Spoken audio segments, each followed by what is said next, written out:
Hello friends, आज आपका इस वीडियो में बहुत बहुत स्वागत है। ये वीडियो स्पेशली हमारे एक व्यूअर की क्वेरी पर बेस्ड है। उन्होंने एक क्वेश्चन किया कि लॉ ऑफ प्रिस्क्रिप्शन को दोबारा से एक्सप्लेन करें कुछ और डिटेल में।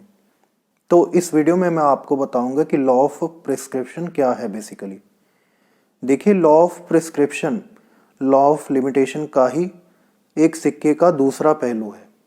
लॉ ऑफ लिमिटेशन तो एक्सप्रेसली वे से हमें लिमिटेशन एक्ट में बताया गया है, पर जो शेड्यूल में जो लिमिटेशंस हैं, जो भी पीरियड है, किसी भी सूट, किसी भी एप्लीकेशन या कोई भी चीज़ हमने लीगली प्रोसीड करनी है, वो किसी समय में, किस समय के दायरे में हमें हमारा जो लीगल राइट है उसका एक्शन लेना है, वो हमें लॉ ऑफ लिमिटेशन बताता है।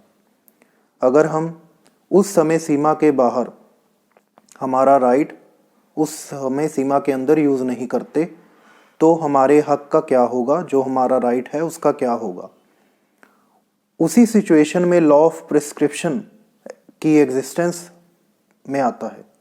लॉ ऑफ प्रिस्क्रिप्शन ही उसी समय एग्जिस्टेंस में आता है, और जिस पर्सन ने अपना राइट उस तय समय सीमा में यूज़ नहीं किया तो क्या होता है, उस पर्सन का राइट लॉ ऑफ लिमिटेशन के अकॉर्डिंग ही राइट उसका ख़त्म हो जाता है, अगर बशर्ते कि वो किसी भी एक्सेप्शन में फॉल ना करता हो। अगर उसे किसी भी एक्सेप्शन का बेनिफिट मिलता है तो ठीक है, अदरवाइज लॉ ऑफ प्रिस्क्रिप्शन उस पर लॉ ऑफ लिमिटेशन की मदद से एक बाउंडेशन लगा देगा कि अब उसका राइट नहीं रहा, किसी भी कानूनी प्रक्रिया के थ्रू वो अपना जो राइट है उसको यूज़ नहीं कर सकता। तब उस स्थिति में क्या होगा, लॉ ऑफ प्रिस्क्रिप्शन की एग्जिस्टेंस पैदा हो जाती है। लॉ ऑफ प्रिस्क्रिप्शन उसका रोल प्ले होना शुरू हो जाता है।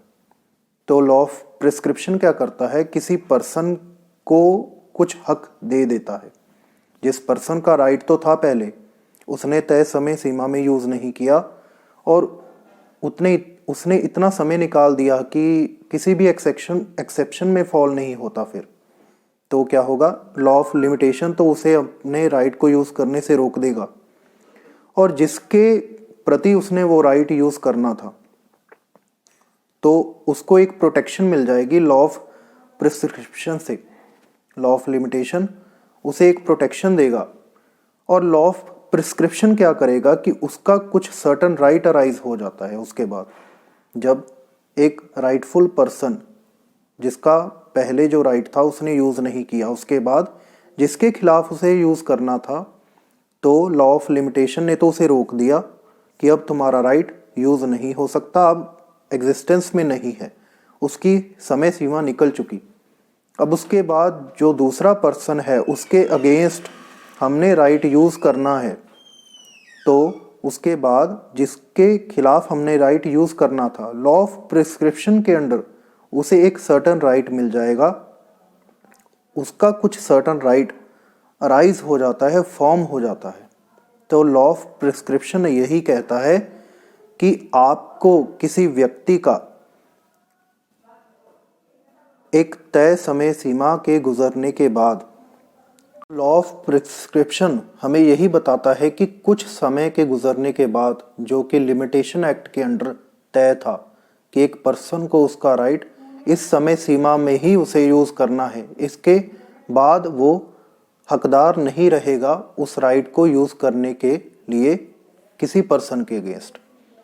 तो लॉ ऑफ प्रिस्क्रिप्शन भी इसी का दूसरा पहलू बना कि जब उस पर्सन ने अपना राइट यूज़ नहीं किया उस तय समय सीमा में, और उसके बाद लॉ ऑफ लिमिटेशन ने उसे रोक दिया और लॉ ऑफ प्रिस्क्रिप्शन ने उसको एक सर्टन राइज उसका फॉर्म कर दिया, उसका सर्टन राइट अराइज हो गया, सर्टन प्रोटेक्शन अराइज हो गई।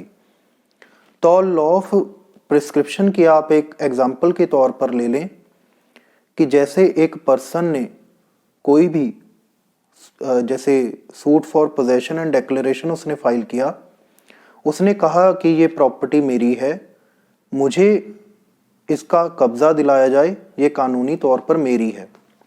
सूट तो डिक्लेयर हो गया, जजमेंट हो गई, उसके बाद जब डिक्री को एनफोर्स करने की बात आई तो जो प्लेंटिफ था उसने 12 साल तक उस डिक्री को एग्जीक्यूट नहीं किया और 12 साल के बाद भी कुछ समय निकल गया। तो आप जैसे कि आर्टिकल 136 देखेंगे शेड्यूल में, तो 12 साल की ही समय सीमा दी गई है एग्जीक्यूशन करने के लिए डिक्री को फॉर पोजेशन। तो इससे क्या होता है, अगर उस पर्सन ने अपने राइट पर ही सोया रहा, अगर आपने प्रीवियस वीडियो देखी होगी तो लिमिटेशन एक्ट इसी पर बेस्ड है कि हमने जुडिशियल प्रोसीडिंग्स को कम करना है, पर्सन्स को एक्टिव बनाना है कि वो अपने राइट को जल्द से जल्द यूज़ करें, उसको केयरलेसली ना गवाएं, उसका समय केयरलेसली ना गवाएं। तो लॉ ऑफ प्रिस्क्रिप्शन यहाँ पर आता है, काम करता है। इसी को ही एडवर्स पोजेशन भी कहा गया है। अगर 12 साल तक एक बंदा उस जगह पर रह सका बिना किसी की रोक टोक, अगर उस पर्सन ने 12 साल तक डिक्री एग्जीक्यूट नहीं की तो उसका वो राइट ख़त्म हो गया। उसने जानबूझकर कह लें, केयरलेसली कह लें, कैसे भी कह लें, तो 12 साल के बाद वो डिक्री एग्जीक्यूट नहीं करवा सकता। ये लॉ ऑफ लिमिटेशन की उल्लंघना होगी और जो पर्सन उस जगह पर है वो उस जगह पर रहने का हकदार हो जाएगा।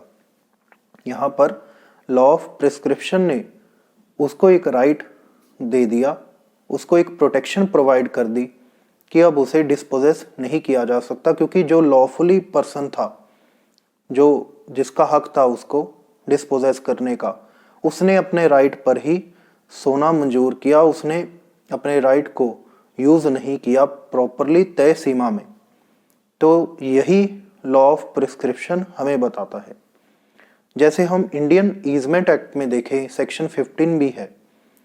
अगर 20 साल तक कोई भी person right two way, right of air जैसे कोई भी पर्सन हो, आपके जैसे एग्जांपल ले लें, साथ साथ में घर हैं, आपके किसी तरफ से कोई रास्ता आ रहा है, जैसे एक के बाद एक घर है, आपका रास्ता उस घर से होकर जाता है, आप पिछले घर में रहने वाले हैं और आगे के घर वाला जिससे रास्ता गुजर कर आ रहा है, अगर उसने 20 साल तक आपको कुछ नहीं कहा, कोई ऑब्जेक्शन नहीं रेज की, तो 20 साल के बाद आपका वो राइट यूजेबल हो जाएगा, एब्सोल्यूट हो जाएगा, जैसे लीगल राइट बन जाएगा।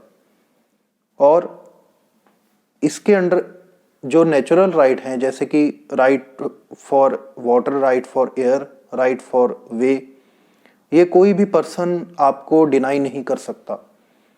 जैसे आप किसी का रास्ता नहीं रोक सकते। हाँ, अगर एक के बाद दूसरा रास्ता है, अगर आपको कोई ऑब्जेक्शन है, कोई तकलीफ है जो कि जस्टिफाइड है, फिर कुछ केसेस में ये हो सकता है। अदरवाइज किसी का नेचुरल राइट हम नहीं ख़त्म कर सकते। राइट ऑफ एयर, वाटर और वे, इसके अंडर हम नहीं ख़त्म कर सकते। तो आई होप मैंने लॉ ऑफ प्रिस्क्रिप्शन आपको अच्छे से समझा दिया है। मैं आपको एक बार फिर कंपैरिजन बता देता हूँ लॉ ऑफ लिमिटेशन और प्रिस्क्रिप्शन का। देखिए, लॉ ऑफ लिमिटेशन तो बेसिकली हमें एक तय समय सीमा में बांधता है कि हमें इसी समय सीमा के अंदर ही हमें अपना राइट यूज़ करना है। ये हमें कोई एक्स्ट्रा राइट नहीं देता, ये हमारे एग्जिस्टिंग राइट पर ही काम करता है। अगर हम लिमिटेशन के पीरियड को लांघ जाते हैं, क्रॉस कर जाते हैं, तो ये हमारे एग्जिस्टिंग राइट को भी ख़त्म कर देगा। वहीं दूसरी तरफ लॉ ऑफ प्रिस्क्रिप्शन में क्या है कि आपका कोई प्री एग्जिस्टिंग राइट नहीं होता।